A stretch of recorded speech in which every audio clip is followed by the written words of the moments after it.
Start that now. All right, we are in business. So welcome everyone to our July training webinar for the Midwest Building Decarbonization Coalition. This month's session is False Solutions, a deep dive on hydrogen and renewable natural gas in buildings. My name is Jacob Surfling. I'm one of the co-directors of the Midwest BDC, focused on our building and technology work. I also have my co-director, Marnice Jackson, on as well as our communications director, Eric Fowler. Just a real high-level overview of Midwest BDC as we get started here. Our coalition was founded in late 2019 with the mission to develop and implement equitable strategies to achieve zero emissions from the Midwestern building sector by 2050. We work with a wide range of energy, environmental justice, and social justice organizations across our 8-state footprint with the goal of advancing all of that.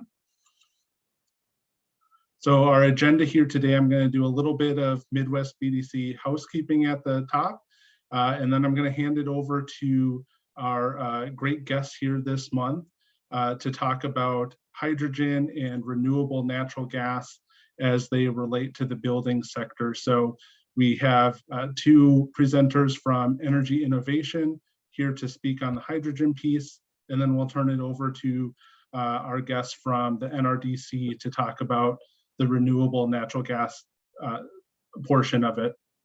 And then we should have some time at the end for folks to answer questions as well. So here at the Midwest BDC, our priorities have centered on increasing energy efficiency, electrification of building energy end uses, and then ensuring that that electricity comes from clean, renewable sources as the path to equitably decarbonizing our homes and other buildings across the Midwest. We recognize that some utilities and other organizations have advocated for other technologies as the way to address those building sector emissions. And again, we're so excited to have some subject matter experts here to discuss the issues associated with some of those and why we continue to see electrification as the true path forward on decarbonization.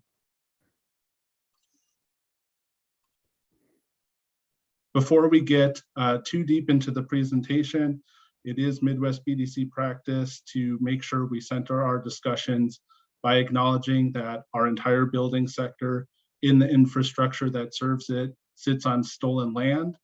I'm based in Des Moines, Iowa, on the land of the Iowa, Ochete, Chicovin, Sauk, and Meskwaki tribes. And I encourage everyone to just keep this continent's history of land theft, exploitation, and injustice in mind as we dive into the more technical aspects of today's topic. I also want to quickly plug our upcoming August two-part series on August 11th and August 25th with Stephanie Bowman of Mothers Out Front, addressing implicit bias and white supremacy culture as it relates to the building decarbonization movement. You can register for one or both of those sessions on the Midwest BDC website. They will be open to the public to attend and participate in those. I also want to announce that we are currently in our granting cycle for our regranting program with Midwest BDC. 40% of our budget goes to participation stipends and empowerment grants for decarbonization projects for our coalition members, and we're accepting applications for that now. We would request that if you're not already a coalition member, that you join up with the coalition before applying for those grants. But you're free to do that even if you have not previously engaged with the coalitions. Just want to make sure that folks are aware of that opportunity, and more information about that can be found on our website as well. can follow the Midwest BDC on social media, on Twitter, Facebook, and LinkedIn. And then finally, again, if this is your first event engaging with the Midwest BDC, welcome. We're so happy to have you here. We conduct new member orientations the fourth Tuesday of each month. If you're learning about what else we do, other initiatives and working groups that we're working on, you can register for those orientations on our website or contact my colleague, Marnice Jackson, about getting the meeting invite for that. All right, housekeeping out of the way. I'm going to turn it over to our guests here. So our first presentations are from Energy Innovation. They are a San Francisco-based nonpartisan energy and climate policy think tank that provides customized research and policy analysis. Today we have two of their analysts who have recently released a report that in part investigates how viable clean energy technology would be as a building sector solution. Dan Esposito is a senior policy analyst, primarily supporting the firm's power sector transformation program. He holds master's degrees in public affairs and environmental science from the University of Indiana and degrees in physics and mathematics from the University of Dayton. He's previously worked in a wide range of energy sector roles, including investor consulting, energy storage development, and environmental compliance. Hadley Talixon is a policy analyst focused on electrification of buildings, transportation, and industry. Her work also supports the power sector transformation program. She's previously worked as an air quality and sustainability consultant, conducting analysis on the public health and environmental impacts of transportation, building development, and manufacturing. She holds a degree in chemical and biological engineering from the University of Colorado and previously interned at Lawrence Berkeley National Laboratory. So without further ado, I'll hand you over to Dan and Hadley. Thank you, Jacob. Am I able to get permission to share my screen? Yes, I'm gonna make you co-host here and you should be able to share now. Perfect, thanks so much. And then I'm just gonna ask to confirm that you can see the presentation in full screen? Yeah. Great. Good. Well, thanks so much for the introduction. We really appreciate the chance to share the findings of our hydrogen research over what's now been almost a year of studying this topic and trying to learn more about its implications for the broader decarbonization movement. We put out a report recently, Hadley and I, as well as our Director of Electrification, Sarah Baldwin, a few months ago, and it covers a little bit more than the building side of hydrogen's potential use cases. But today we really wanted to focus on, why are we hearing so much about hydrogen and what does it mean for the building sector specifically? So I will be the one to kind of provide some basics around hydrogen as a molecule and give a little bit more context into why there are so many proposals all of a sudden over the last year or two. And then I'll turn it over to Hadley to talk about its use in buildings, or potential use in buildings, how it stacks up against more direct electrification of buildings, and then giving some policy recommendations as well. So a little bit of background on hydrogen itself. A lot of times when you hear about hydrogen, it's as a potentially decarbonized molecule that could swap in place of today's uses for natural gas.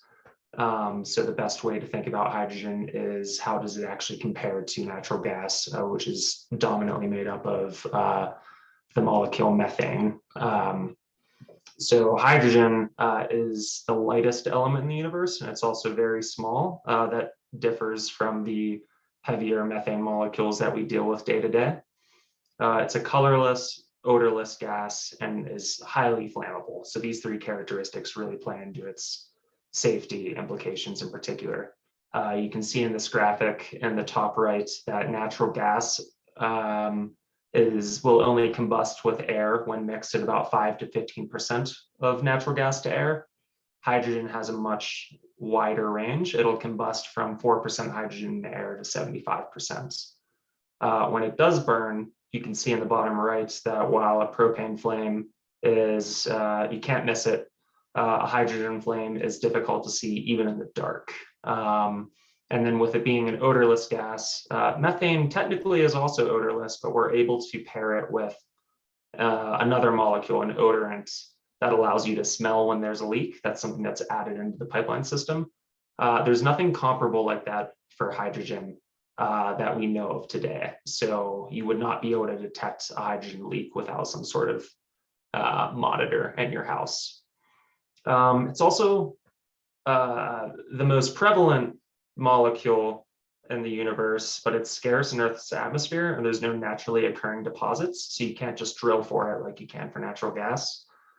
And you can produce it from splitting it from other types of molecules, like natural gas itself or water molecules. But the different ways that you can produce hydrogen have different greenhouse gas and other emissions impacts associated with them that I'll get into shortly. And then when you have your hydrogen, when you burn it with air, hydrogen mostly emits water, but it also emits harmful nitrogen oxides, which we'll call NOx sometimes. And then when it's directly emitted into the atmosphere, say from leaking from a pipeline, hydrogen increases other greenhouse gases. So you could say that these leaks result in direct warming. So there are many, many ways to produce hydrogen. The three most common that you'll hear about are, and we tend to use colors when describing how hydrogen is produced. So gray hydrogen, which is actually 95% of hydrogen produced today, really comes from splitting one stream of natural gas of its hydrogen molecules by burning another stream of natural gas. So you have basically two input streams, which have their own kind of methane emissions upstream of this process, as well as carbon dioxide emissions from the production of gray hydrogen. So this process is actually about 1.5% of all US greenhouse gas emissions today. Blue hydrogen uses the same process, but it uses carbon capture and sequestration equipment to capture some of those process carbon dioxide emissions and store them underground. It will never be able to capture 100% of carbon dioxide, although in theory, it can get up to the 90 to 95% range. But today's carbon capture and storage systems are just not at that level yet. So it might get there someday, but it's never going to be totally clean. And then we have green hydrogen, which instead of splitting hydrogen molecules from methane, we split it from an input of water, H2O, and we use clean electricity, specifically renewable electricity, to split that molecule apart. So you're only releasing oxygen, and then you capture that hydrogen stream. Just as kind of a preview, we also have things like what you may hear called pink hydrogen, which specifically uses nuclear electricity to split water and get you hydrogen. There's all sorts of new methods like turquoise hydrogen, which uses a new process that still uses that input stream of natural gas, but instead of getting carbon dioxide emissions, you get carbon black, which is a compound that we use in manufacturing tires, for example. So it actually has a useful output. So it's not quite as black and white, but really there's no arbiter of these colors. For example, nuclear produced hydrogen might be pink, purple, sometimes it's red, sometimes it's yellow. Yellow hydrogen is also how people describe hydrogen produced from solar electricity or just power you get from the grid.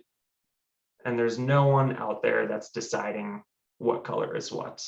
So gray, blue, and green are pretty consistent, but the rest is a big mess. So really the central question when you're looking at hydrogen production is, what is the emissions intensity associated with producing it, including upstream emissions from inputting natural gas? And that kind of gets you your answer. Just how many emissions, greenhouse gas emissions, are you getting from producing hydrogen. With green hydrogen, it's essentially zero, so long as you're just using water and renewable electricity.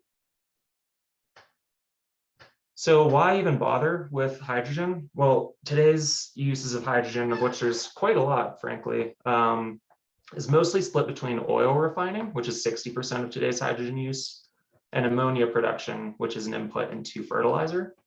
So hopefully further down the road, we won't need to refine oil, but we'll probably always need to produce ammonia to get our fertilizer. In theory, you can use hydrogen for just about anything.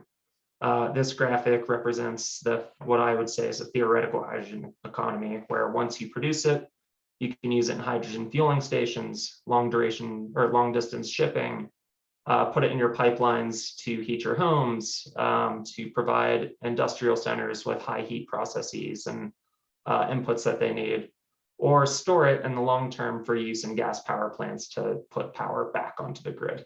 So it's really appealing, which is why over the last couple of years, particularly with greater pressure to decarbonize, we're seeing electric and gas utilities seek out a bunch of hydrogen pilot projects to see just what they might be able to do with this recently decarbonizing molecule. So since the end of 2020, which is the latest update for this map, utilities from at least 12 states have proposed at least 26 hydrogen pilot projects. And these projects focus on everything you can imagine, though mostly different ways of producing hydrogen and testing how much of it you can blend in their pipeline networks for use in just about any end use. We're also seeing a lot of federal interest. So in last November, the bipartisan infrastructure law passed $9.5 billion in clean hydrogen incentives. And about $8 billion of that money is going towards the development of at least 4 regional hydrogen hubs to support private industry and government efforts and utility projects, et cetera, and ways of exploring different uses of hydrogen. So that's a lot of money paired with, again, a lot of utility interest. So I'd introduced the theoretical hydrogen economy earlier. What we call the hydrogen ladder, gives a better example of just because you can use hydrogen for everything doesn't mean you should. And at the top of this ladder, we have on row A, basically, it's basically unavoidable that we'll use hydrogen for these top line purposes. And at the bottom, even though hydrogen can provide these services, again, it's probably never going to be competitive with alternative ways of decarbonizing. And so toward the bottom of this ladder, we have things like domestic and commercial heating, most power system applications, personal hydrogen fuel cell vehicles and urban delivery vans and trains and buses in your city centers. So a lot of the use cases that are being proposed, frankly, by utilities today. Whereas the types of things we see at the top are fertilizer production, long-term storage for the electricity sector, which isn't something that's frankly needed until we have reached about an 80 to 90% clean electricity grid, something that's unfortunately still very far away. And then things like long-haul aviation and commercial shipping. So most of these, with the exception of long-term storage, are not really in the direct utility purview. However, utility business models favor capital expenditure in most cases around the country. So in general, utilities don't make money from selling fuel, they make money from supporting those systems. Things like building new transmission pipelines, distribution pipelines, and the processing plants and power plants to serve these systems. And you can see that in a theoretical world in which we replace all of our natural gas pipelines with pipes that can handle pure hydrogen, we are working with a just immense array of pipes across the US. And I'm not sure that anybody is really proposing that we replace all of those, but there's a big market potential for building out new infrastructure. So, that leads us to asking, Is hydrogen worth all the hype it's receiving, or is it a profitable distraction from other strategies that more effectively decarbonize key end uses? And then the second question becomes, well, what end use applications actually make sense for green hydrogen, and which are dead ends that we should frankly be pretty worried about? And that is where I turn things over to my colleague Hadley to walk you through the building sector applications. Thank you, Dan. So we'll take a bit of that background Dan shared about hydrogen as a molecule and fit it with what we're seeing in some of these proposals in transporting hydrogen and blending it at levels with natural gas throughout the gas transport system for use in buildings. So when we're looking at these proposals focused on hydrogen blending in this gas transport system, we look across these three components of the gas pipeline system, and the transmission pipelines, the distribution pipelines, and then the pipes that service the individual homes and buildings that are using the appliances, that have the appliances that use this fuel. And so what we see around hydrogen and how it interacts with these pipelines come down to its characteristics of being incredibly small and light and also flammable. So in the transmission pipeline system, we have a lot of steel pipelines, and it moves gas at high volumes, high speed, high pressure. And with hydrogen, this can cause problems once you start introducing this small molecule, because it can move through the steel material itself and cause embrittlement. So it causes the pipelines to become more brittle. And this can exacerbate existing cracks in the pipelines that wouldn't really be detectable with natural gas because it's a bigger molecule. But when you have the small molecule moving through, these cracks can rupture.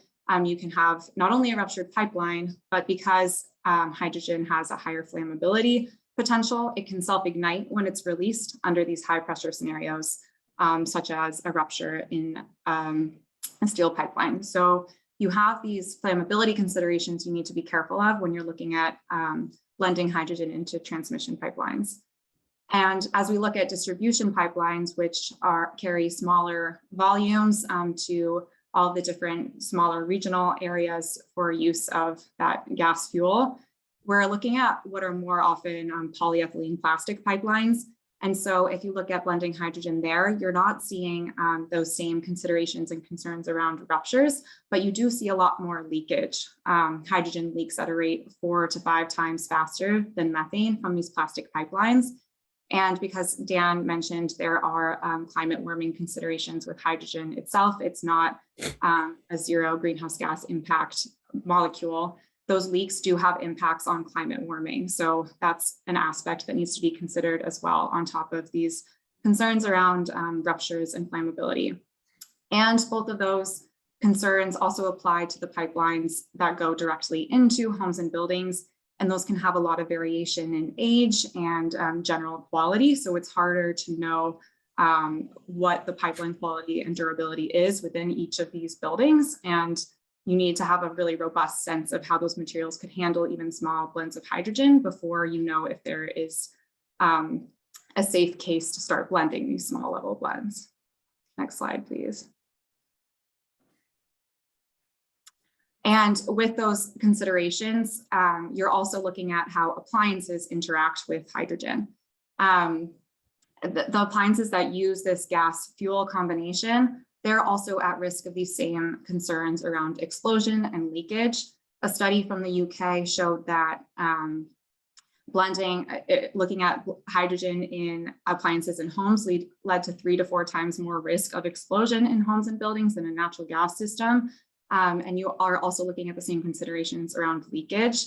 And we've all been apprised of the research coming out around natural gas leakage in appliances already. It's pretty severe. So adding more leakage potential to that is pretty damaging, both on the concern of having hydrogen leak into small enclosed areas and flammability risks, but also for climate warming impacts. And when you're burning hydrogen with air, you see higher amounts of nitrogen oxides or NOx created.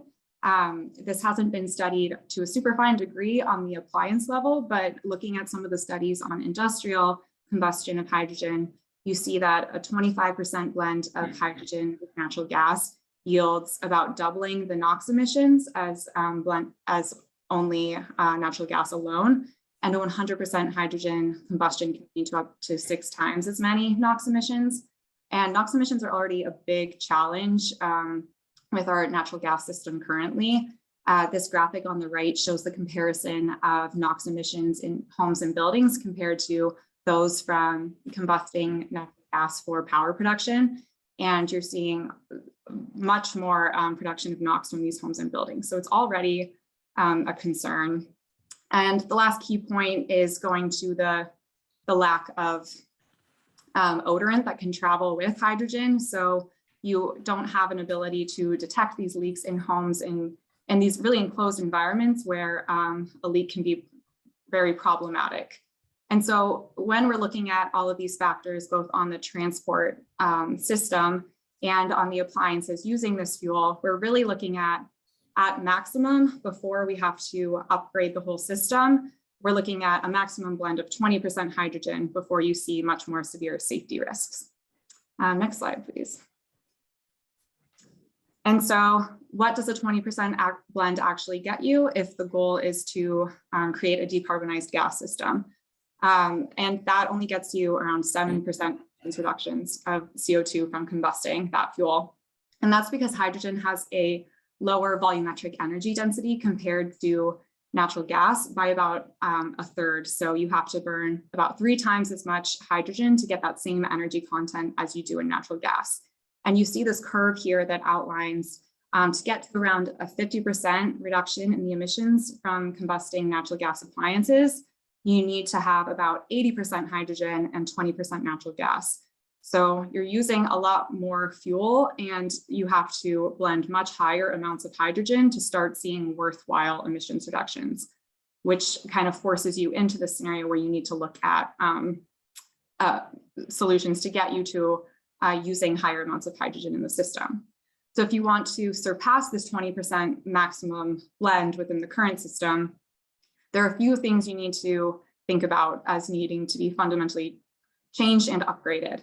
And the first of which is the pipeline infrastructure that we walked through earlier, depending on the point that you start blending hydrogen into the system. If it's on the distribution pipeline side, then you need to start thinking about replacing those pipelines and upgrading them to handle higher quantities of hydrogen.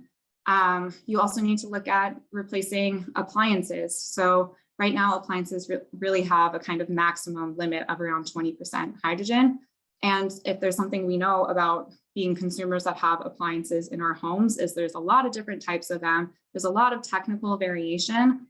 And so trying to figure out how we can move or upgrade those appliances to take higher levels of hydrogen is pretty technically complicated.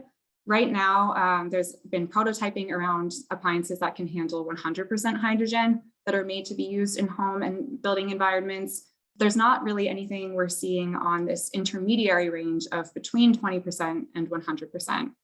And because these are the equipment that are actually combusting the fuel itself, that's where you need a little bit more precision to the blend you're looking at. It's not as if you're not just looking at the transport piece, you also have to think about the different flammability and combustion capacities of the two fuels you're merging. So not having the ability to blend higher levels and really only having a 100% scenario is still not as helpful. And those 100% hydrogen appliances are still in prototype stages, as I mentioned. And so another key piece, if we wanted to move to higher levels of hydrogen in buildings, is we need to see a significant price drop of the cost of hydrogen.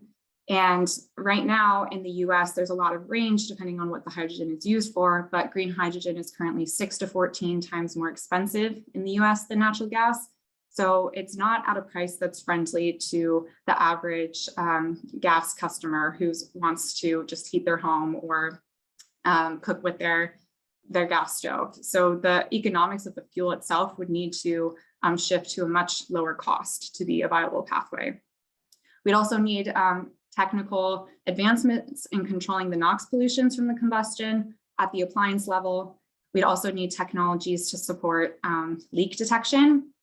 And We'd also need to think about going back to the factor of not only the difference in the energy capacity of hydrogen.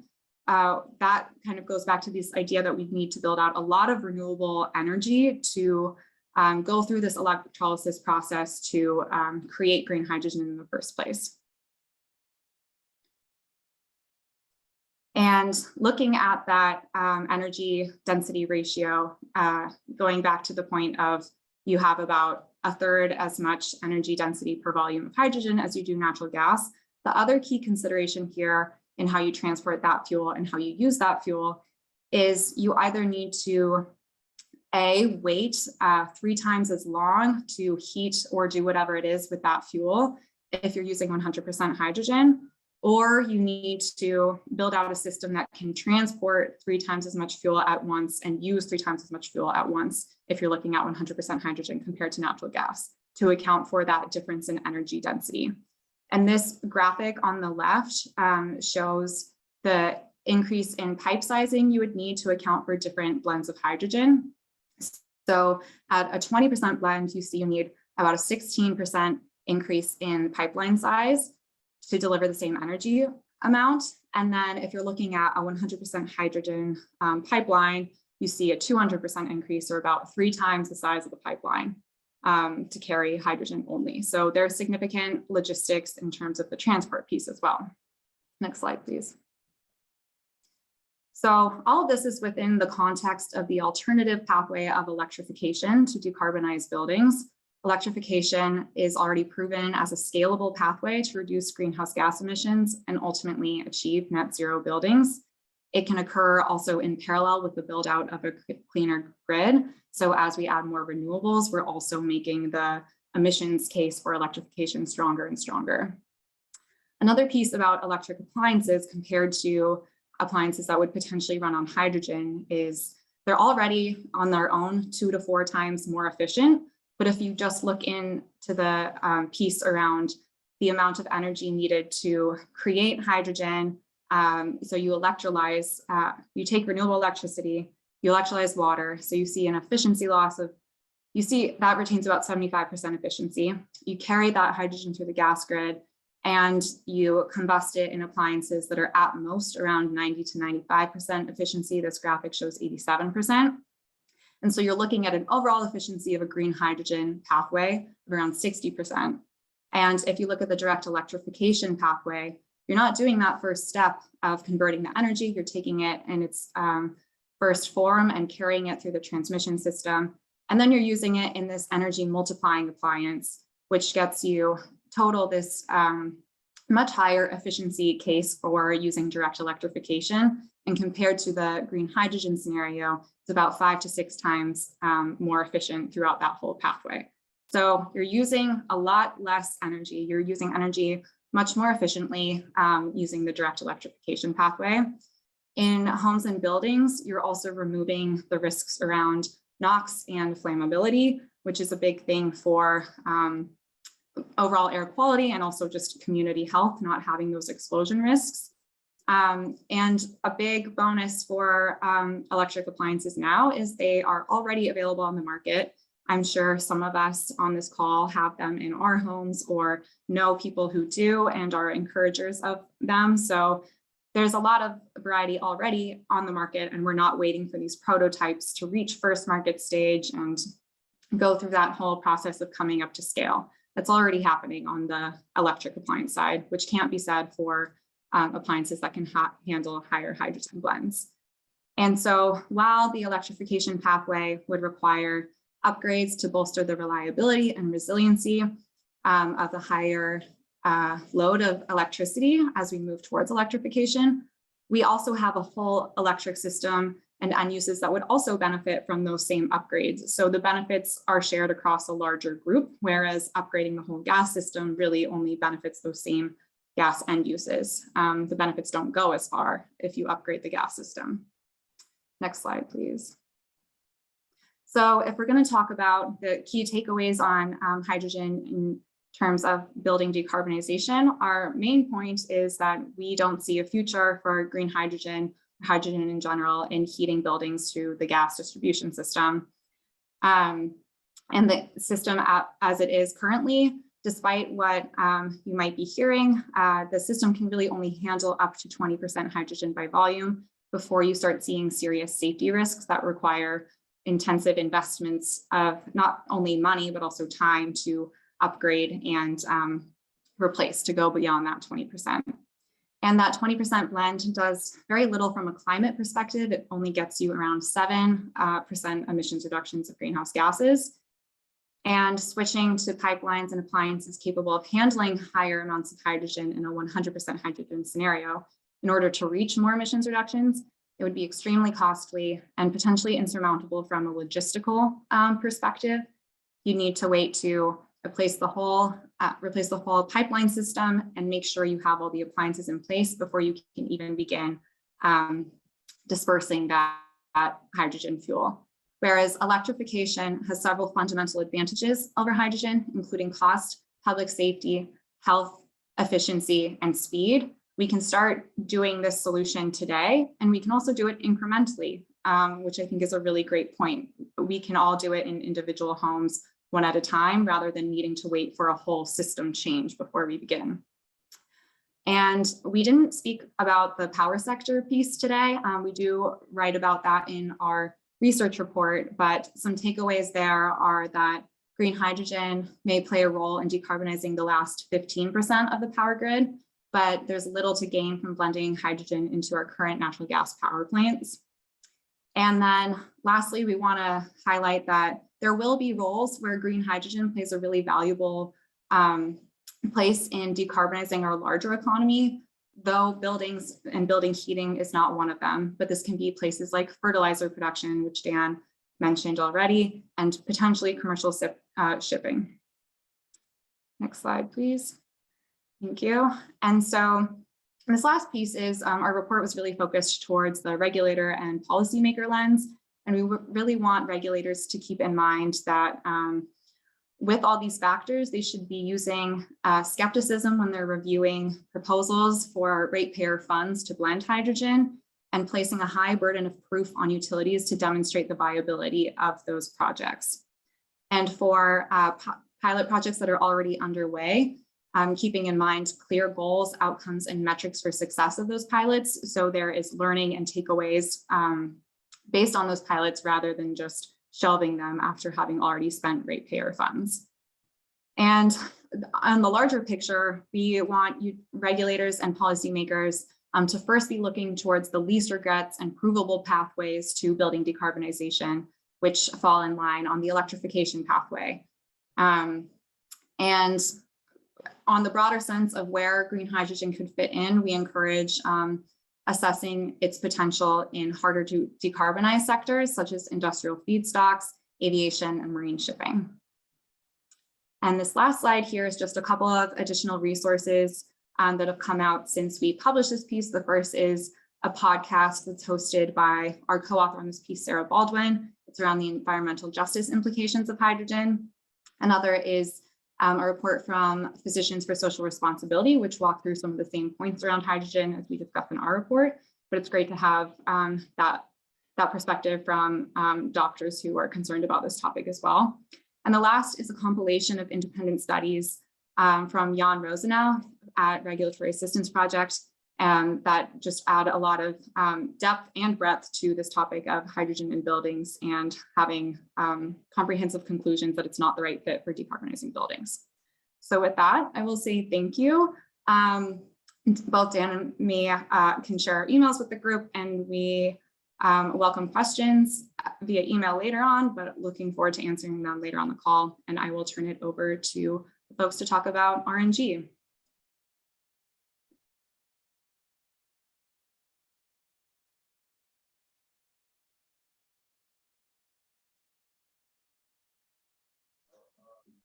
Great, thank you. I don't think you're on mute. I am still on mute. Okay.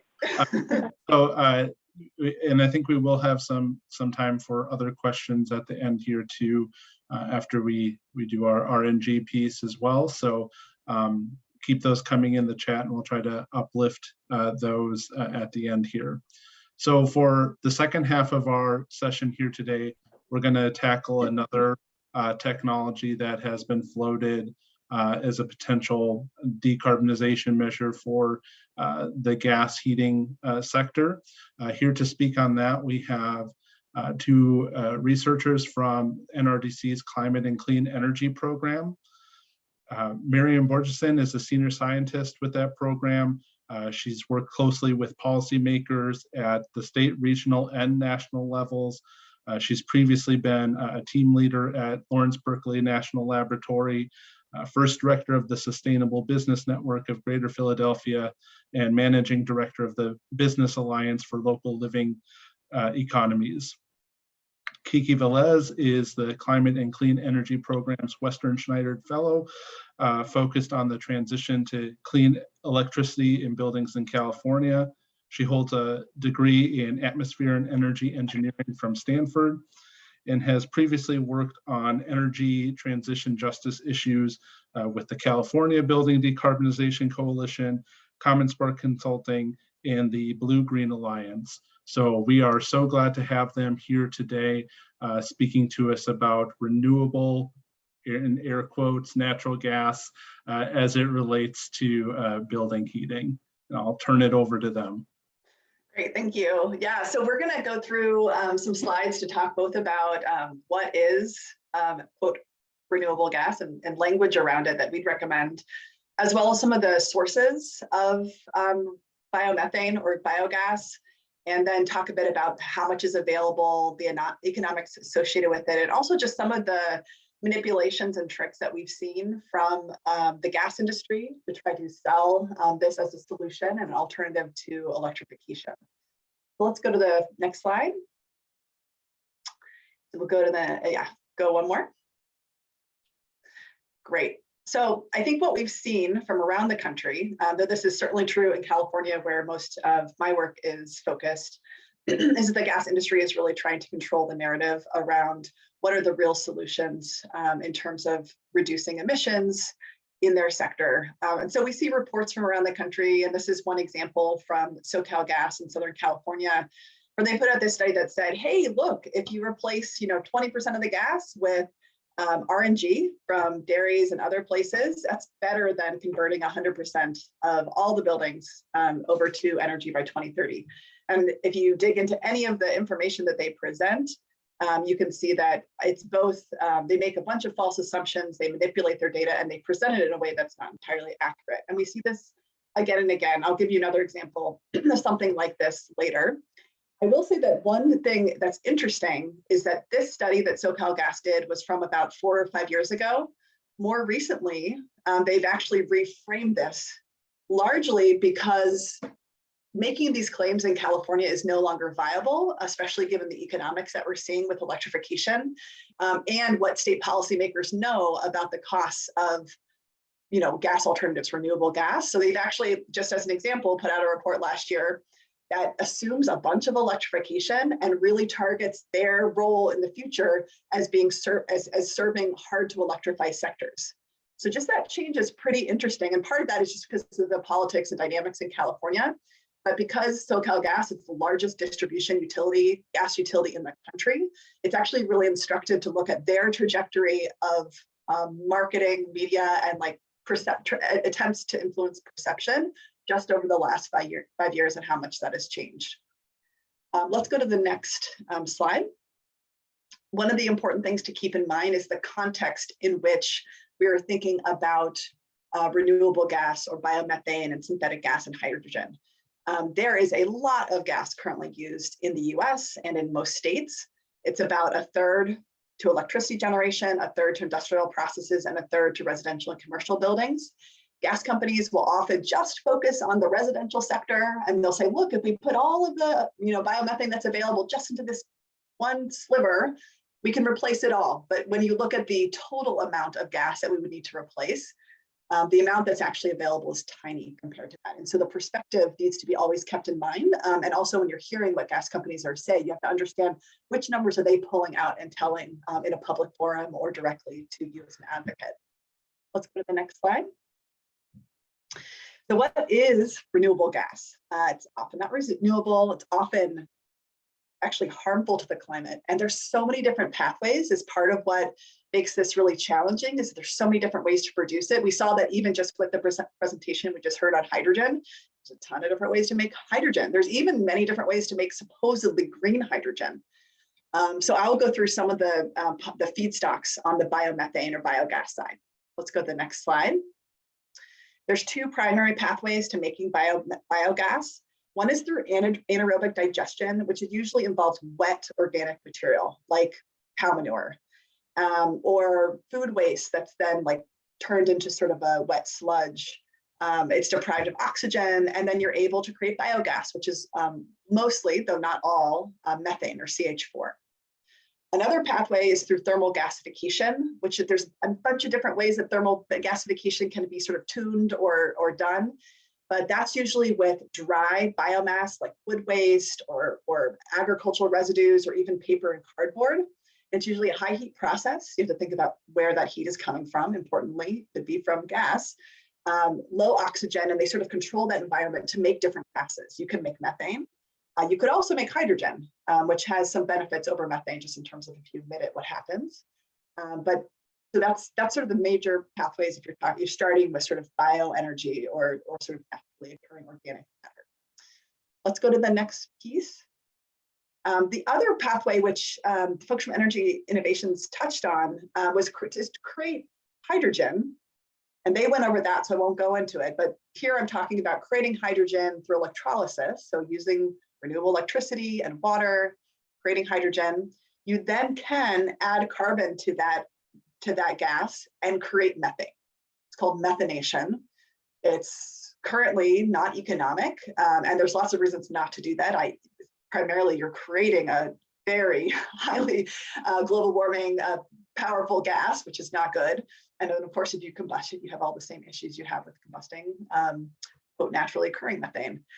So I won't touch on this as much. I'll focus on the biogas pieces, but just know that that's something else that may come up in policy forums where a gas company may say, hey, don't worry about the pipelines. We'll just methanate the hydrogen, which takes more energy, more cost, is currently not commercially being done anywhere in the world that we know of. It's quite expensive in all the models and all of the analysis that we've seen. Let's go to the next slide. In terms of recommendations for using these terms, we try to avoid saying renewable gas at any point because most of the sources really aren't truly renewable and have lots of issues, and they lump together lots of different things in ways that aren't helpful. I usually say biomethane or biogas or synthetic gas if you're talking about synthetic methane. In general, I would use the word fossil gas or just gas rather than natural.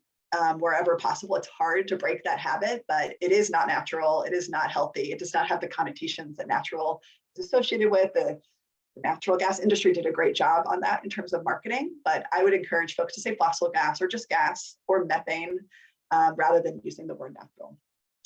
Let's go to the next slide. Okay, next slide. So we're going to now get into some of the feedstocks that can be made into biogas. So one really common feedstock is landfill gas. And this, I would say, is one of the better options. If you've already put a bunch of organic materials into a landfill, which we have across this country, sure, like you shouldn't just let the methane be released into the air. That is something you could capture and either use to generate electricity or put into a pipeline. This is one that NRDC has supported more than others across the country. But we would argue that it's not renewable. It's using waste that should be used either separated from our garbage and treated separately, so that you don't have all sorts of other weird things coming out of that methane in the methane and things that are coming out of the landfill. It can be used more efficiently and better. And of course, you should try to reduce the waste, period, from an economic and an ecological perspective. So this is one source. Let's go to the next one. Another example is agricultural residue. This could include things like trimmings from orchards, food processing, any sort of agricultural process that leads to some piece of the plant that is not going to be used in terms of sales directly. It could be woody biomass, or the dry stuff that you might need to gasify to turn into methane, or it could be wet, sort of like vegetables that were rotting on the field, that sort of thing. This is a possible, use. There's lots of ways though to use these products either as animal feed or to reduce the waste in the process. There's not very much of this, period, but it is one of the feedstocks that folks talk about. Let's go to the next slide. Organic components of municipal solid waste. So this is sort of intimated in the landfill piece. The better thing, instead of just throwing everything into landfill, is to reduce the waste as much as possible. I don't waste a bunch of food, but secondarily, separate it from the things that will go into the landfill, and then treat it separately so that you are anaerobically digesting that material, you're using the methane that's created or the biogas that's created, and then you're using the solids that are there to reintegrate into the soil. So this is one of the more common ones in California.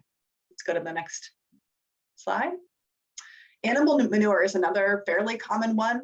It tends to only be economic if you have a ton of animals in one place that are really concentrated, which in general is not a very healthy system for anyone, including the animals, including anyone living nearby. We recommend strong caution with this, and it really depends on local conditions. I know that in California, there's a lot of both air quality and water quality harms caused by the large confined animal feeding operations and the large dairies, for example, in the Central Valley of California. So there may be like environmental justice harms to encouraging that sort of operation, to investing in it more by encouraging biomass production and maybe building a pipeline to those places. In general, it's going to be better if there is methane that's captured from facilities like that, to use it on site rather than building a long, expensive pipeline to those facilities. But there may be a few cases where it does make sense to capture and use this in some ways. But again, really got to be really careful about who is being harmed, how much does it really cost, what the alternatives are. But animal manure is certainly one of the options that we're seeing out there. Let's go to the next slide. Forestry and forest product residues. This is like anything that comes out of the forest. There's a lot of different definitions for this. There is like little bits of twigs and slash that is associated with some forestry processes. In California, we're trying to like clear out our forests, and there's better and worse practices for doing that. There's also sawmill waste, which is like easy, sure, use that. It's a pretty relatively harmless source. But there's a lot of bad things that can happen if we're not really careful about what forestry material we're using. It often takes more greenhouse gas emissions total, and more air pollution is created by going into a forest, sometimes building new roads into that forest, using a diesel truck to load a bunch of materials into that truck, and then drive it to a gasification facility, because this is dry biomass, so it needs to be gasified. Lots of layers that you have to think about in terms of what the true emissions are and the true costs are. In general, NRDC has supported only removing trees from within very focused areas that are protect homes and power lines, other man-made structures from wildfires. Small diameter logging slash that is just taken out as logging is done, if the logging is already being done, and sawmill residues. So pretty strong caution on this. Lots of implications that could be, if they're overlooked, can actually cause more environmental harm than good. Let's go to the next slide. We talked about this already, but this is the renewable synthetic methane piece, where you take hydrogen, ideally green hydrogen, and methanate it. Lots of costs and implications associated with that. And often, I would say much better uses for hydrogen directly than to methanate it and turn it into methane and then stick it in a pipeline. Going to be lots of, I think the latter that folks from Energy Innovation showed with the highest and best uses for hydrogen, those are going to be way better from a climate and economic perspective than for methanating hydrogen and sticking it into a pipeline. Let's go to the next slide. So the big question also is just like, how much is there of all of these materials? So perhaps surprisingly, the American Gas Foundation did a pretty excellent study with ICF International. I think it was in 2019. It was a US-wide study. And if you look at their results, they're actually pretty interesting. They go through the different categories that I just mentioned and talk about like how much could be economically derived from these different sources. And they give a high estimate and a low estimate. If you compare those estimates to the total use of gas in the US, it's about 6 to 13% of the total US gas use could be replaced by what they identify as economic in this study. We then, NRDC scientists went through some of those results and adjusted those estimates based on our cautions around things like animal manure and forestry and things like that. And we came up with our own sort of adjusted estimates, and we say it's around 3 to 7%. So we're really talking about a tiny proportion of our natural gas use that could hypothetically be replaced with more expensive, and Kiki will talk about this in a sec, biomethane options and synthetic methane options. So, and when you think about which sectors are going to be able to be sort of most, least able to electrify economically, you're not going to want to use that, what I would consider a real precious, rare, expensive resource, which is biogas that's actually sustainably produced in some way. You're not going to just want to stick it in a building. There's much better uses for it. Let's go one more slide and then I'll turn it over to Kiki. I just want to show an example of a gas utility, Pacific or Northwest Natural, which is based in Oregon, where they took the results of that same American Gas Foundation ICF created study, and they manipulated the results to create the impression that no problem, we can take care of all of our gas needs with the available biogas that's out there. And so what they showed in this is an article that they published, and the red is mine, obviously, but they show on the sort of gas demand side, they conveniently leave out any gas demand from the power sector. So there's a whole lot more gas demand, about a third more in the US than they show on this. And then they compare that bar chart to the technical resource potential from the study. And literally, if you read the study, it says that the technical resource potential has no screens on accessibility, i.e. getting access to these materials, or economic constraints. If you look at their economically feasible numbers, those are the bars down there, the low and the high that I sort of wrote in. That's what the chart would look like if you're being really honest about the numbers in the actual study that we're citing.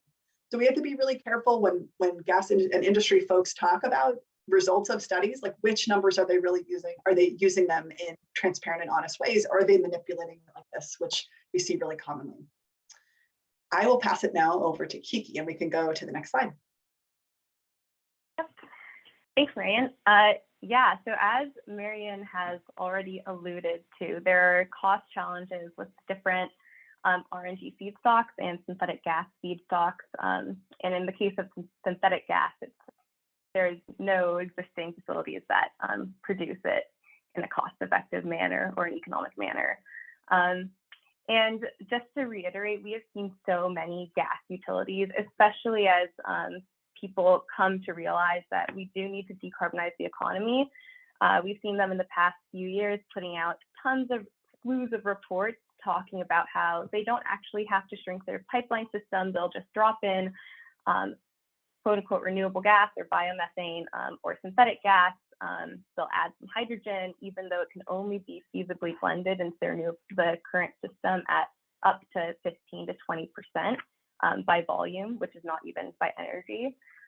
And so any remaining fossil gas on the system, they'll just, do carbon capture and capture those emissions, which is also super costly. So when you really dig into the affordability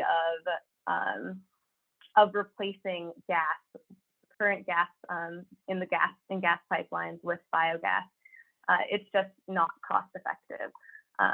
The cost of biogas and synthetic gas is much higher than today's price for fossil gas, even for the resources that are the easiest and most economic to recover.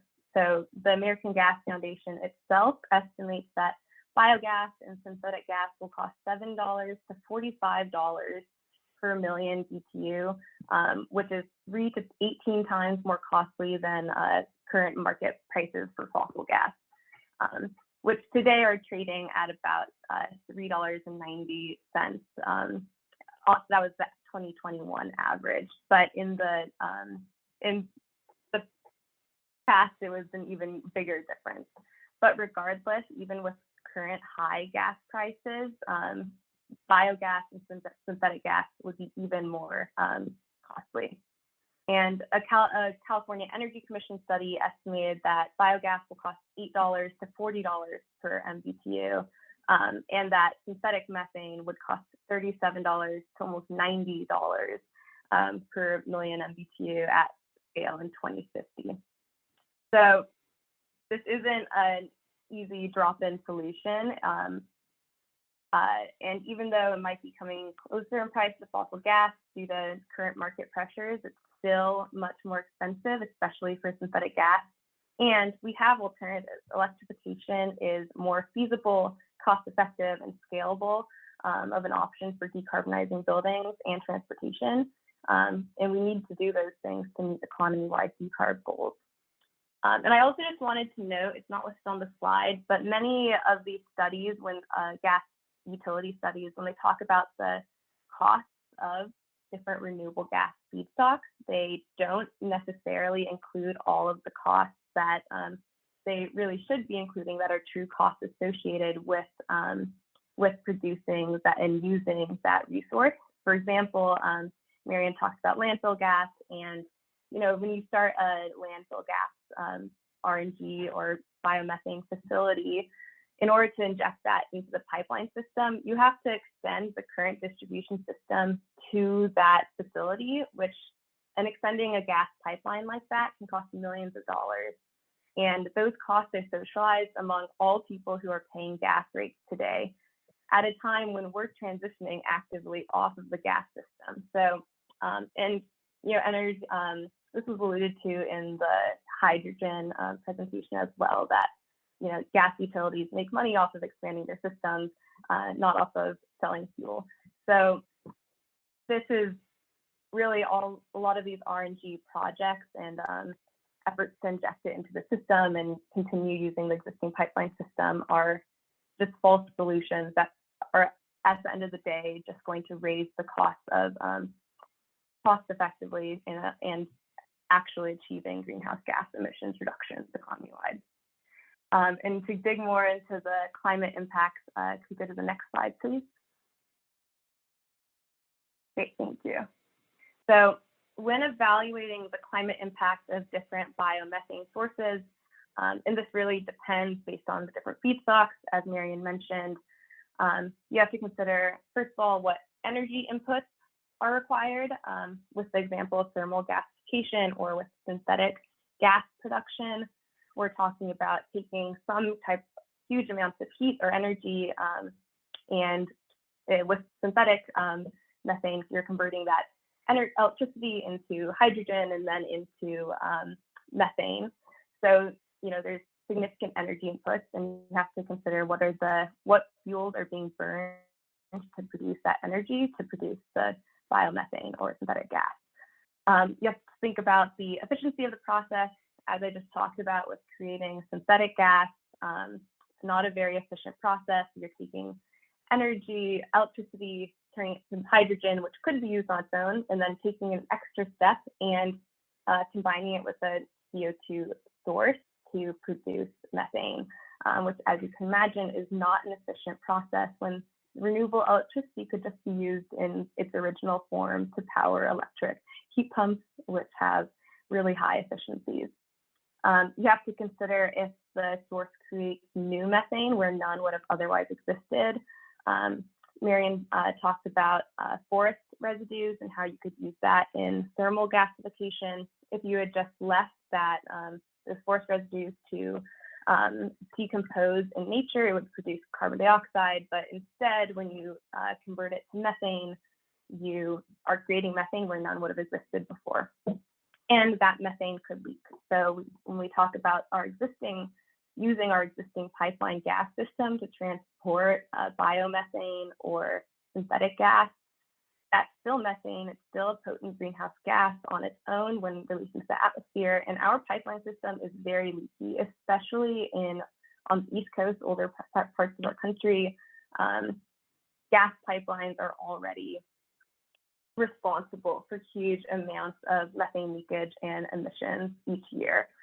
And so you're adding on to that problem regardless of the feedstock of the methane that you're using.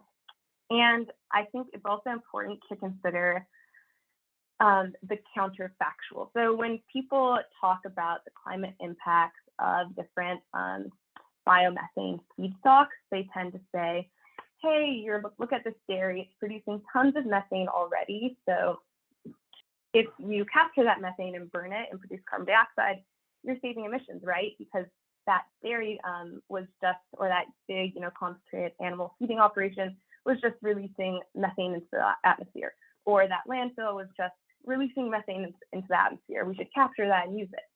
But when we look at a proper greenhouse gas emissions assessment, we have to ask ourselves, like, is that the right counterfactual to use? Like, for example, in California, some existing policies are already targeting the emissions that come from these different feedstocks. For example, in legislation, we have a short-lived climate pollution reduction strategy, which aims to reduce methane emissions by 40% by 2030. So it's important to make sure that we're in different parts of legislation. We're not double counting the emissions reductions, those methane emission reductions, and we sort of have to ask ourselves, like, does it make sense to just let these facilities emit huge amounts of methane in perpetuity? And do the practices that lead to those huge methane emissions have a role in our decarbonized future?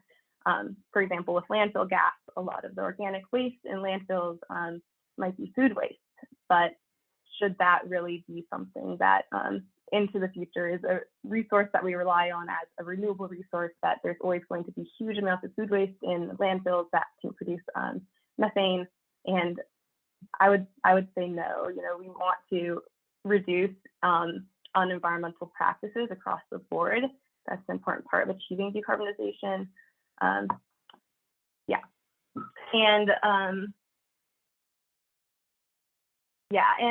so when you look at a lot of these emissions accounting strategies at a deeper level, a lot of the claims that renewable gas is somehow climate neutral or carbon negative really fall apart. And so it's just important to keep these things in mind when you're looking at different reports from gas utilities talking about how they'll just replace their current methane with renewable methane, and that will solve all of the emissions associated with it, because that's not the case. And it really depends on the feedstock as well. Next slide, please. Getting into a similar point, even if it's quote unquote renewable, natural gas, methane is methane. So whether it's renewable natural gas or synthetic gas, that's still gas. And we know that, for example, burning gas in homes, especially for cooking, releases high levels of NOx, as only one example of a pollutant that is released in homes when you burn gas. And those emissions aren't released when cooking with an electric appliance, especially the NOx emissions. And we know that impacts human health. We know that NOx exposure is correlated with higher incidence of childhood asthma. And we also know that children from environmental justice communities, often Black and brown communities, who are already exposed to high levels of outdoor pollution in their everyday lives from industry and traffic near their neighborhoods, are more likely to have asthma.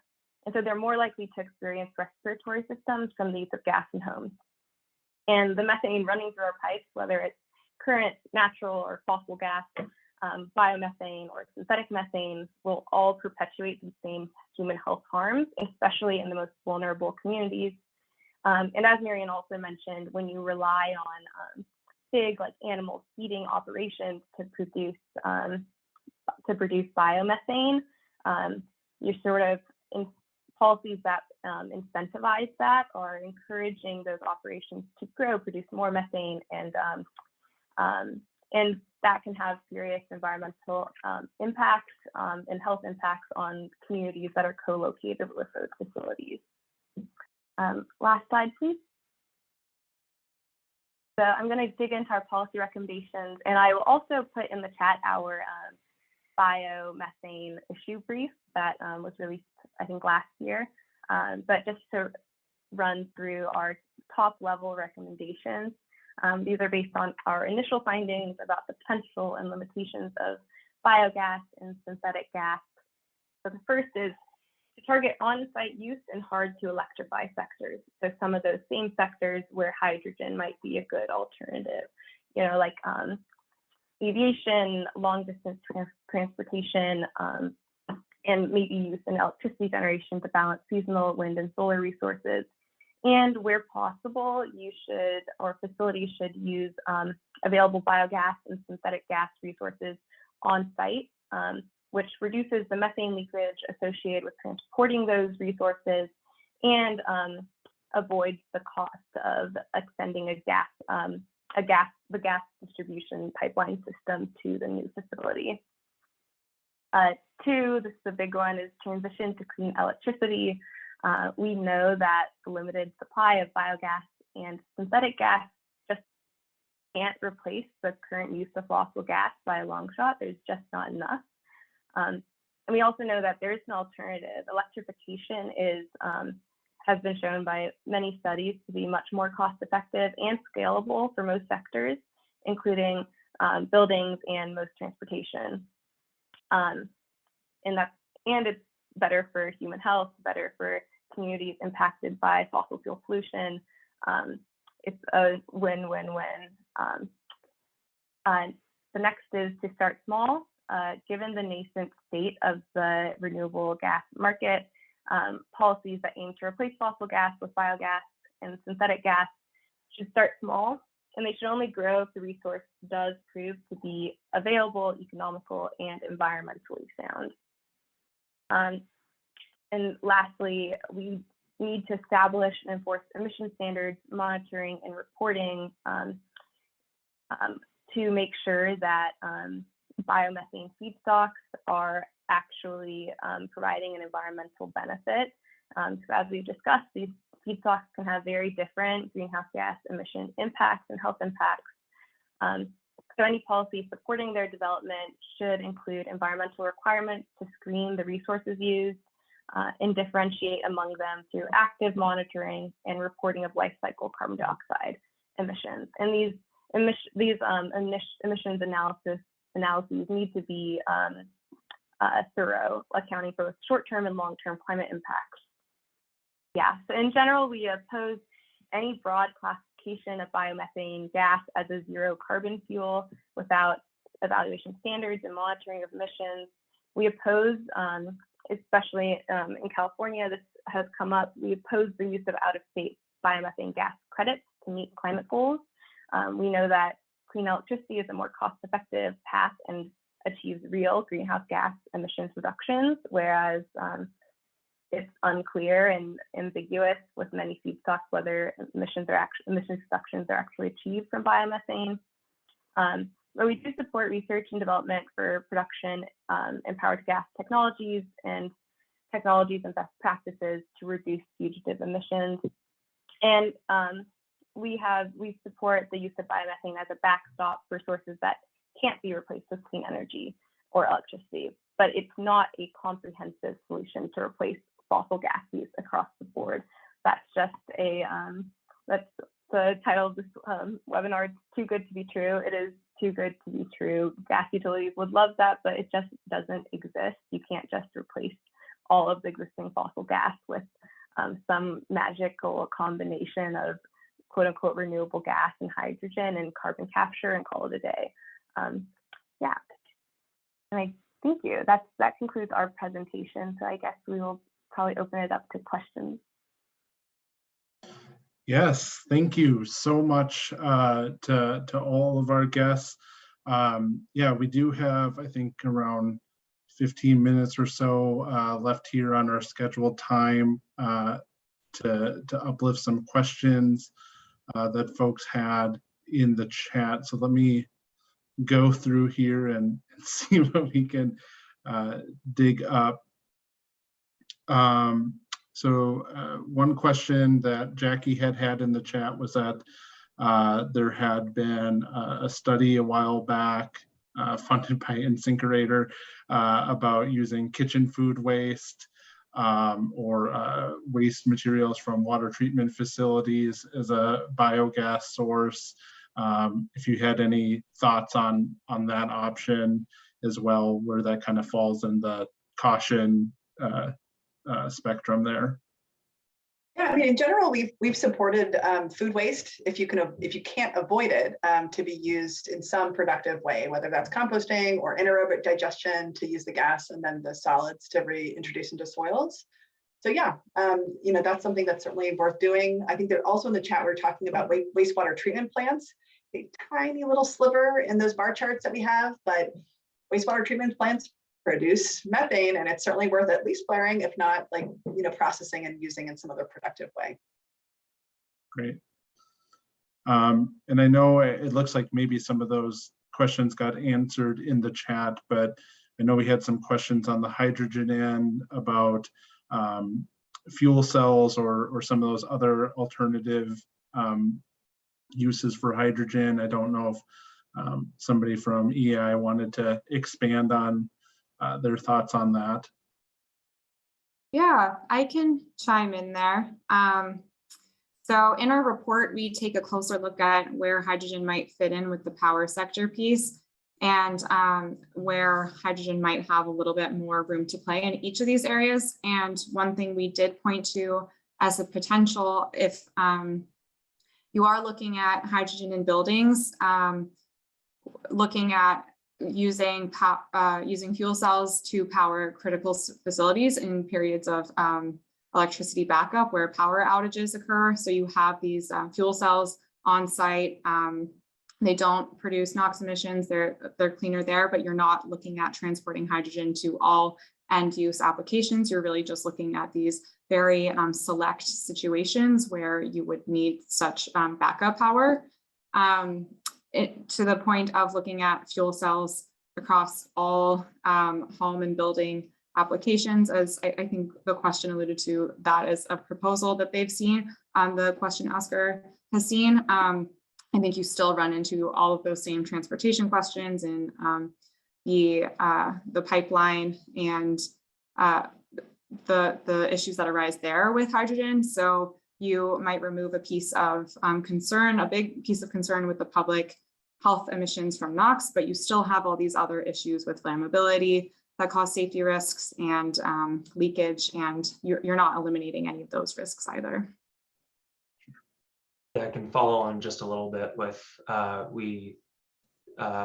haven't seen anything that would suggest that utilities or otherwise are looking at putting fuel cells in every single home for backup power, to the degree that you might get a Tesla Powerwall or some equivalent home battery with your solar system. There's not really an equivalent fuel cell application there.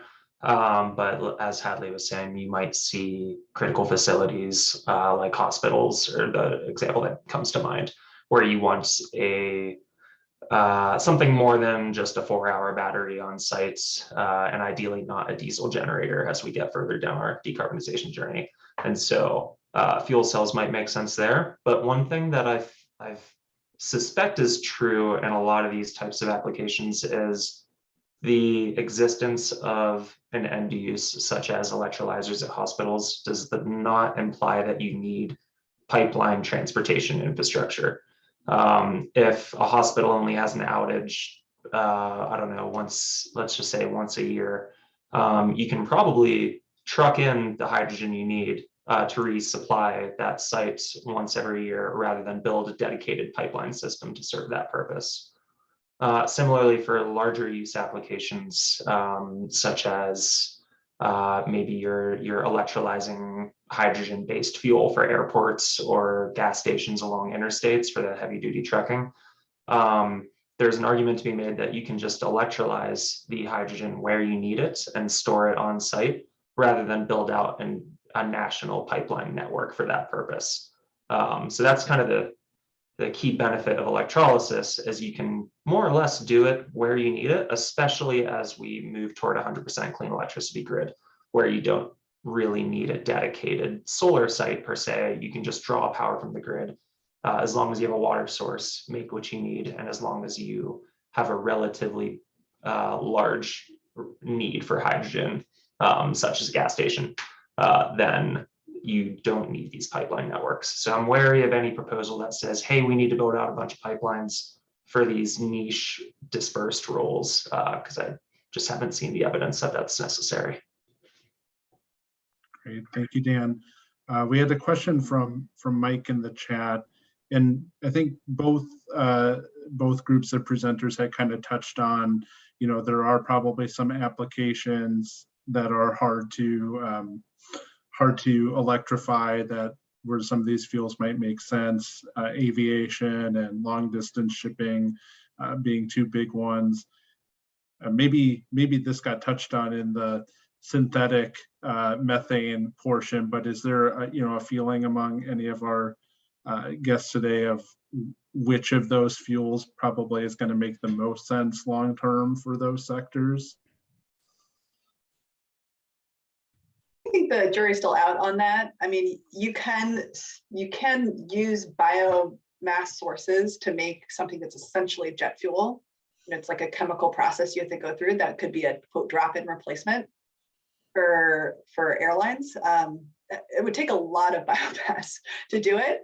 So that's always the issue with sort of the bioenergy sources, as well as the process you actually have to go through and the energy required to actually make the conversions.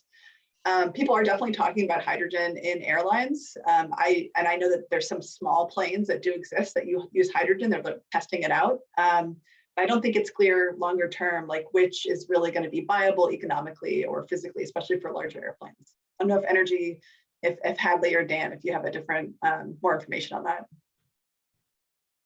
I'd say on the airline piece, I don't have much to add on that perspective. What will say in the larger conversation of what we think of in terms of these harder to decarbonize sectors, particularly in industry. So all heat range of applications in there.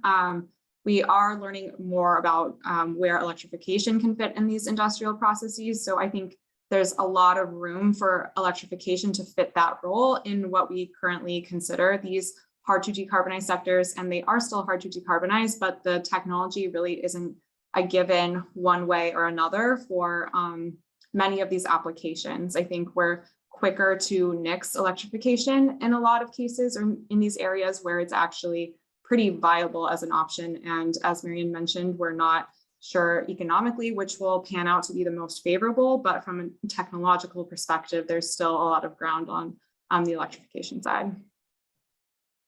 I'll just add on the airlines piece. A lot of the times when you look at particularly longer distance flights, heavier planes, big commercial ships that are traveling around the world, in a lot of cases, you're not talking about hydrogen use directly, but hydrogen derivatives like ammonia or methanol, which as long as you're starting from green hydrogen, you can produce these compounds that are much more energy dense and easier to store.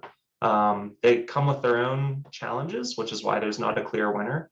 For example, I can't remember whether it's ammonia or methanol or both, but I'm pretty sure they're pretty poisonous and would be not great if you spilled them into the sea. So there's no clear solution here, but generally you would not use hydrogen directly. There's like another step in that process when talking about these pathways. Then I think maybe one last question here, and then we'll wrap up. Mike again asks, he's always looked at hydrogen as possibly more of a energy storage solution than something that we would think of as a direct fuel. Any comments on that perception? Yeah, I think it's especially true of hydrogen produced from electrolysis as a way of storing electricity. See, the electrical grid always needs to produce basically exactly what's being used at any given moment. And as we transition to more intermittent renewable sources like wind and solar, it gets tougher to do that, to match your solar generation with people's end uses. And so in places that are a little bit further along in their decarbonization journeys like California, we see the state turning to batteries as technologies that really do their best at about 4 hours of storage, which is really all you need to balance these kinds of intraday variations in wind and solar output. But as you get to 60% wind and solar paired with some hydro and nuclear, to get you closer to that 80 to 90% clean electricity figure, then you're talking about not having enough electricity when you need it in certain seasonal periods where wind and solar output are lower. And so one thing that hydrogen does really well is if you electrolyze hydrogen with excess renewable energy and say the summer when you have more solar than you need for some of the shorter months, then you can store that hydrogen and then draw from it and burn it or put it through a fuel cell to power the last 10 to 15% of electricity that you can't do with these clean resources. So in that sense, it is a storage vehicle. The reason why we see it as only being needed for that last 10 to 15% of decarbonizing the power grid is because it's a pretty highly inefficient process to electrolyze and then burn hydrogen. And since it's all coming from clean electricity, you're better off using that clean electricity directly when you can, or using batteries, which have a much higher round trip efficiency, fewer energy losses associated with using batteries than going to hydrogen first. So you're never going to just run a hydrogen power plant 24/7 or even 30% of the time like you see with a lot of natural gas plants, because you would just be wasting energy through that process. Last thing I'll say on that is it's not necessarily a given that hydrogen will be the main technology to play that role. It very well might, but the NOx problems of burning hydrogen gas-fired power plants is a big issue. And there's a bunch of other companies out there experimenting with different technologies that might play that role. So there is a need for research in that area on the hydrogen side, but we also need money for these other potential technologies that could serve that purpose without the pollution or the geographic constraints of needing to site it near geologic storage locations for a lot of hydrogen. Sure. All right, well, thank you.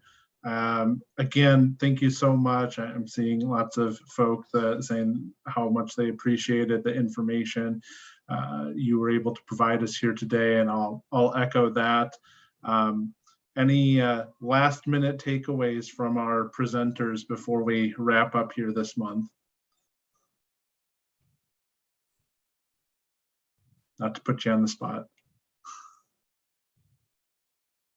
I'll just say that, our team is available if needed to answer any other questions. Definitely check out the policy brief that we put in the chat. And this is coming up everywhere. So, we got to share sort of like what we learn with each other, what best responses are, and sort of like the sneaky things that we're seeing and how to respond to them. So we don't, so we kind of learn and like use each other's work. Thanks for this opportunity. Great. Yeah, I'll echo that on the energy innovation side, and share that hearing what's happening on the ground from people like you who are seeing these projects happening in real time is super valuable for us. So please feel free to reach out. And if you have any questions specific to what you're seeing, we're happy to talk about it. All right, thank you. And yep, I think, from Midwest BDC's perspective, the takeaway is that these are technologies that may have their use in decarbonizing our economy, but building heating isn't it. So keep up the good fight on that front, and please reach out if you're interested in any of the other work that Midwest Building Decarbonization Coalition is doing. And thanks for joining us this month, everybody.